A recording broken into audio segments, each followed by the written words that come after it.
£500,000. In London, that might get you a compact flat with a concierge, a shared gym, and a balcony you can stand on if you pull your shoulders in. In other parts of the UK, the same money can buy you a proper family house, a garden, a driveway, and enough space that you stop thinking about storage every 5 minutes. Same budget, same country, completely different life. And that's the whole point of this video. I'm taking one fixed budget, £500,000, and seeing what it buys across the UK, using real listings and real market data. No fantasy homes, no averages pretending to be houses. Just actual properties that show you what this money really means in different parts of the country. And stay with me, because the final region is the one that genuinely changes how you see the market. Let's start where the budget gets stretched the most. London is still the toughest place in Britain to buy if space matters to you. For £500,000, you are usually looking at a flat rather than a house, and often a fairly compact one at that. That can mean a one-bedroom apartment in a modern development, maybe with shared amenities and a small balcony, or a larger, older flat if you are willing to compromise on finish, location, or both. But that's the first big theme of this video. In London, £500,000 is often a lifestyle purchase. You're paying for access, convenience, transport, and the ability to live close to the country's biggest job market. That matters. London is where a lot of the highest-paying roles in finance, law, media, tech, and consulting are concentrated. So the trade-off is not just house size versus house size. It's earning potential versus living space. That's why people accept smaller homes there. The city gives you more opportunities, but the housing market takes some of that back. Move into the southeast and southwest, and the budget starts to breathe a little. You can find attractive period homes, upgraded semis, and well-kept family houses with character, but the premium locations still keep a lid on size. In practical terms, £500,000 in the commuter belt often buys charm, access, and convenience more than raw square footage.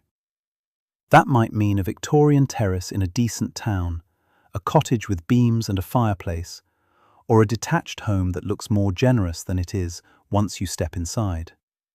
The house may be lovely, it just won't be huge. And that's the pattern across much of the South. You're buying a better postcode, not necessarily a bigger life. Once you move further into the Midlands, the ratio starts changing fast. Here, £500,000 can begin buying what most people would genuinely call a big family home. 4 bedrooms, a proper kitchen diner, a separate living space, a driveway, and a garden that actually gets used instead of just admired from the window. This is where the mental shift happens. In London, £500,000 can still feel like compromise. In the Midlands, it starts to feel like leverage.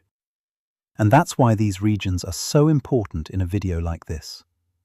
You begin to see that the same money doesn't just buy different houses, it buys different versions of normal. In parts of Greater Manchester, Cheshire, and surrounding towns, £500,000 can buy a seriously strong home. Victorian character, larger room sizes, multiple bathrooms, and enough floor space that you no longer have to argue over where everything fits. This is where the phrase good value starts to mean something real. Because for many buyers, the choice is not between a mansion and a flat. It's between a compact London home with access to everything, or a spacious home elsewhere with more comfort day to day. That's a very different decision. And for some people, the extra space wins. For others, the access wins. The market is forcing people to choose which part of life matters more right now. In Wales and Scotland, £500,000 can go a long way. You can move from decent house to this is genuinely impressive very quickly, especially outside the most expensive pockets. At this budget, You may be looking at detached homes, larger plots, period properties, and in some areas, genuinely generous internal space. The big difference here is not just size, it's the feeling of breathing room. That extra garden, that extra reception room, that extra bit of driveway. It all adds up to a home that feels less squeezed and more settled. And that matters more than people admit. A bigger house is nice, but a house that feels easier to live in every day is often worth even more. Now let's look at Northern Ireland and the North East. This is where the contrast becomes almost unfair. In Northern Ireland and the North East of England, £500,000 can buy a home that would be considered exceptional anywhere in the country. We're talking large detached properties, substantial gardens, generous room sizes, and often the kind of setting that would cost far more in the south. And the important point is this: these places are not cheap because they are lesser. They're cheaper because the market values are lower. That is a very different thing. You are not automatically getting a worse home.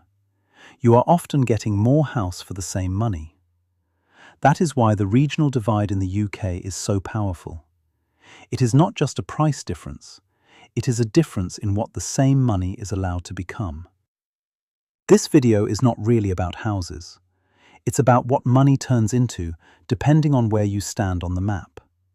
In one postcode, £500,000 buys you compression, compromise, and clever storage. In another, it buys you bedrooms, gardens, parking, and the kind of space that changes how you live day to day. And for a lot of people, the choice is more complicated than cheap house versus expensive house. If you live in London or another major city, the bigger salary potential can justify the smaller home. More earnings can mean better career growth, better networking, and more opportunity. So the compromise is real. You give up space to get access to higher earning power. That is why people stay. That is why people move. And that is why the housing market is never just about bricks and mortar. It's about what part of life you want to prioritize. The money is the same. The life it buys is not. That's why the north-south divide in property matters so much. It is not just a difference in house prices. It is a difference in how far your money goes, how comfortable your life feels, and how much of your day-to-day reality gets shaped by the postcode you can afford.